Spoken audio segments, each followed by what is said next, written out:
Hey guys, welcome to a wet, miserable day here at Country View Acres. So when I cut the hay, I cut hay just like a couple days ago. I was supposed to have at least 3 good sunny days, and this is supposed to be one of them. And the weather forecast has changed, and when I got up this morning it was raining, and it had rained lightly for probably a couple hours. And yeah, I was really hoping maybe that it would stop and maybe we'll get a break in the weather so we can get the hay dried out and get it baled. And then here we are, it's raining again, and the forecast for the next like 4 or 5 days is all like 50 to 70% chance of rain. So I got a feeling that this hay that we cut the other day may be completely ruined. We may not even get to bale it, I'm not for sure. So what I was planning on doing today, since it rained this morning, is I was going to get the baler out into the other barn where I could work on it. And I'm going to try to sharpen the knives. And yes, a baler has knives. Where it packs the bale, the plunger goes through and packs the bale. There's actually a blade on the side. So as the hay comes in, as it packs it, it cuts it off and pushes it into the bale. So it was really raggedy bales last year. Didn't cut very well. So we're going to try to look at the cutter today, see if maybe we can sharpen it in place, and see if we see anything else wrong with it. There could be several reasons why it's not cutting very well, but we're going to check it out today, see if we can sharpen it up, and maybe do a few more things to the baler, since apparently we have a little bit of time before we need to bale the hay, or like I said, we may not even get to bale this one. It may be completely ruined by the end of the week. We'll have to see.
Well, I can definitely say I would rather be working in my new workshop right now if I could, but the day before I cut the hay, the concrete contractors came back and they formed up the concrete that goes in front of the pole barn.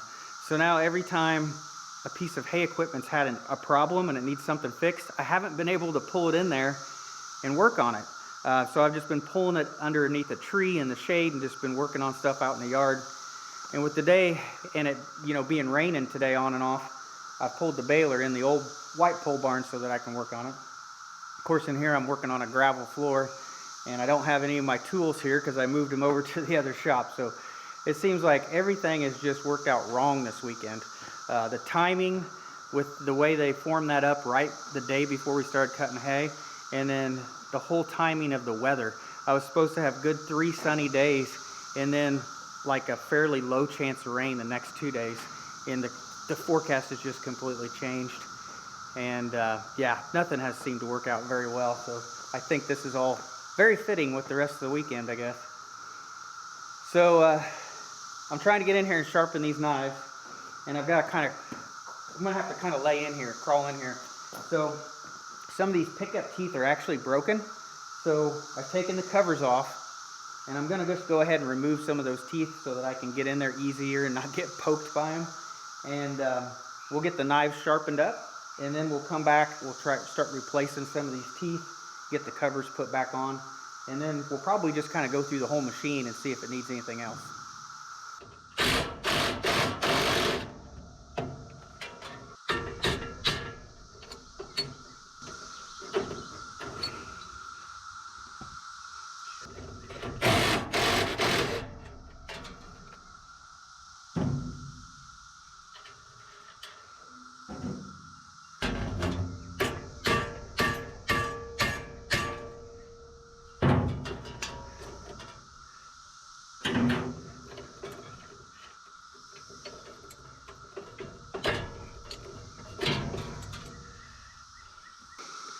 So there's actually 2 knives inside this baler, and the stationary knife is right back here.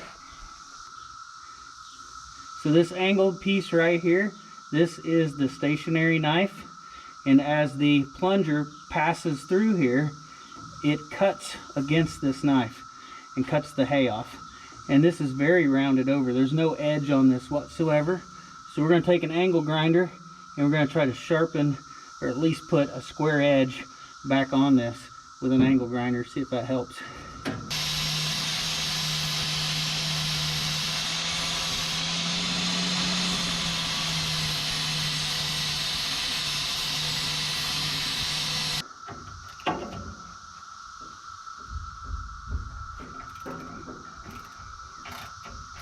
Well, one broke loose, that's promising. Oh, I spoke too soon. Oh.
So I got the baler put back together, and that pretty much felt like a big waste of time almost. That stationary blade, we were able to get to it. It has a square edge on it, but it was rounded over so much I really didn't do it any good. And then the knife that's on the plunger, that's the real knife blade. It has the beveled edge, it has that cutting edge on it, and I couldn't get it off to be able to take it out to a bench and really sharpen it up. So I was afraid I'd break one of the bolts, and if I did that, I'd even be in a worse condition than we are now. So I decided to just leave it the way it is, and I'll mess with it some other time. So the only thing we really accomplished was we got, I think, about 5 pickup teeth replaced in this section over here. And then the covers that covered that up, I went ahead and put new bolts on there, so it should be easier to come off next time.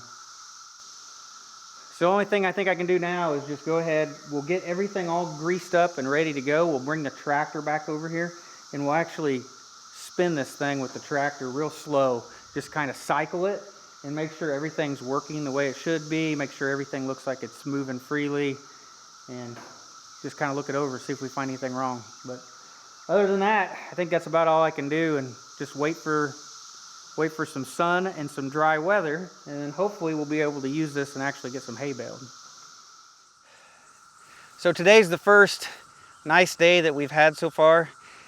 So the hayfield got rained on, not 1 day, not 2 days, not 3 days.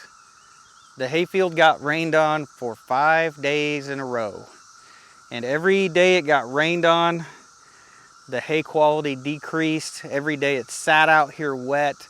You know, it's just ruining the hay. So in my opinion, we'll take a quick look at what the hay looks like, but it's not good. So you can see that the hay is brown on top. Some places it's very dark brown. There's no green that you can see left in the hay. So as we pick this up, you can tell it sounds dry right now. Pick it up, we'll turn it over. And there is a little bit of green underneath, but then I'm seeing places with white, like white mold. You know, like there's some white places on here, like it started to mold a little bit. And out of all of this, there's very little green left. I think overall, the hay is ruined. That's my opinion. Some people may have a different opinion. Sure, I could probably rake this up and I could probably bale it, but it's going to be very low quality hay. And it's nothing that I want to try to sell to somebody. So yes, there is still a little bit of green underneath, but overall, you know, 70% of it's all brown. And I don't feel like it's hay that I need, since I still have hay in the barn. Now, if I really needed to have hay for my animals, I probably would go ahead and bale this up. But since I already have hay, and then this was going to be a product that I wanted to try to sell to people, and normally you want a square bale to be a good quality product if you can, you know, this is nothing that I want to sell, okay? I mean, that's just the way it is. I'm not going to sell crap hay like this. So I think what's best to do is right now this hay is now matted down on top of the rest of the grass, and the grass has grown 6 to 8 inches this week with all that rain. So some of the grass is coming through. You probably, when you look at the hayfield, you see mostly green grass instead of the hay we cut. But there's other places where the hay is so thick it has completely matted the ground, and it's basically going to kill the grass that's underneath it. No sun's going to get through. It's not going to be good for the hayfield. So what I think my best thing to do is, and people are going to disagree. I know people are going to have different takes on this. But what I'm going to do is I'm going to grab the brush hog, or the bush hog, whatever you want to call it. I'm going to try to mulch this up. I'm going to try to get it to cut up and mulch it in a little bit. It'll give it, it'll be like some green manure almost, you know, for the field. It'll give it a little bit of organic material for the hayfield, but it'll also clean everything up enough where hopefully the grass will grow back, the alfalfa will grow back without being restricted by all this hay on top. So you can imagine I've had quite a bit of time to kind of dwell on this since it rained for 5 days, and 5 days I got to sit and watch this hayfield get worse and worse and worse. The night after we tedded it, we came out here and checked it, and it just looked, it was looking amazing. It was getting very dry. It was going to be able to be baled the next day, and then it rained. And I cut the hay betting on 3 days of good weather, and then a 30% chance of rain, I think a 40% chance of rain after that. So I think there's a lesson for me to be learned, is that I kind of gambled on the weatherman, and I probably should have had a weather forecast of 4 or 5 days of good weather or more. Some people can, I'm sure people have their opinions on what they use for a weather forecast to cut hay. And so I think I tried to cut it a little too tight and it bit me. And then, so I pretty much lost, you know, I lost 125, 150 bales of hay in this field from that. So anyway, we're gonna chalk this up as a lesson learned. If I was more patient and waited another week, of course you never know what the future holds, but if I would have waited till this weekend, right now the forecast is showing like 5 or 6 days in a row without rain. So if I would have waited till this weekend to cut it, I probably would have had hay in the barn, you know, in a few days. So I think I was just getting impatient because the hay field had seeded out and I knew everybody else had cut their hay, and I saw an opportunity of 3 sunny days and I tried to take it and it bit me. So that's how it goes, right? So lesson learned. We'll just have to try to be more patient and wait for the right weather next time. So what I'm going to do now is I'm going to grab the tractor and the bush hog, and we're going to come out here and we're just going to mow this entire field, try to mulch this up as small as possible so that the hay field can grow back evenly and I don't have a bunch of dead patches from all this hay covering it up.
Be a good day to make hay. It's nice and sunny.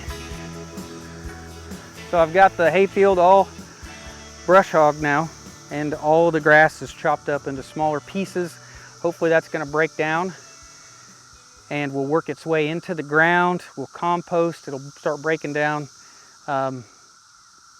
Hopefully it's not a problem for next time we cut hay. This may be a mistake. Hopefully when I cut hay next time, this still isn't really here like it is now. Hopefully it doesn't clog up the sickle bar mower and make it even harder to cut next time. Hopefully it doesn't get raked up and put into the next cutting of hay. So this may be a mistake. I'm not for sure what the right answer is. This is what I decided to do, and we'll just have to see how it works out. So maybe I should have went ahead and raked it up and baled it and just sold it as poor quality hay. Sold it as hay that uses bedding. That's a lot of extra effort to go through and rake it and to handle all those bales to just sell them at half price or less than that, you know, just to sell them as bad hay. So I don't know what the right answer is. I'm learning, so we're gonna see how this works out. This may end up being a problem. I may hate myself for doing this. We'll just have to wait and see. But anyway, that's how it's all worked out. We're just gonna have to wait and see at next cutting. That hopefully we'll get some hay next cutting, and we get some put in the barn. So it'll probably be another 4 to 6 weeks before we cut this hay field again, especially since we just mowed it back down today, depending on how much rain we get. And then we'll get back out here, do our second cutting, and we'll find out whether this was a big mistake or not. But in the meantime, one thing I'm gonna do now that the grass is short, I'm gonna get the manure spreader out that we bought at auction, and we're gonna start testing that out. Try to start getting it running, grease it up, see if anything's broken, and see if it's working well enough. We'll try to bring it out here and spread what compost I have in the compost bin. It's probably only about 1 load, but bring that out here and run it and kind of give it a test run and see how it does. And then basically we'll use that as a way to come up with basically a list of how many things I need to fix on it. But other than that, there is the other field that we're going to plant in hay this fall. So we're actually probably going to start working our way back there. We have to drive through this field to get there. So we'll probably start driving back there and start disking that field, start working the field, cleaning up all the brush along the edges, and just kind of getting that field all prepped, because we're planning on planting that mid-August. And the idea behind that is once we plant it in mid-August, it'll be about September before it really starts to germinate, and you'll be heading into those cooler months for the grass to start growing, because all this grass that we're going to plant is going to be a cool season grass, and it should grow fairly well in those cooler months in the fall. Get a good head start for next year. But anyway, I think that's it for today. The gnats and flies out here are just terrible. I think they love this fresh cut grass. But yeah, the hay field didn't work out this first cutting.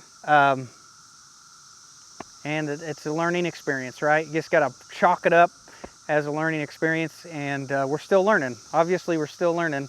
We'll find out how this works out. But that's it for today's video, guys. So thanks for watching. I'll see you in the next one.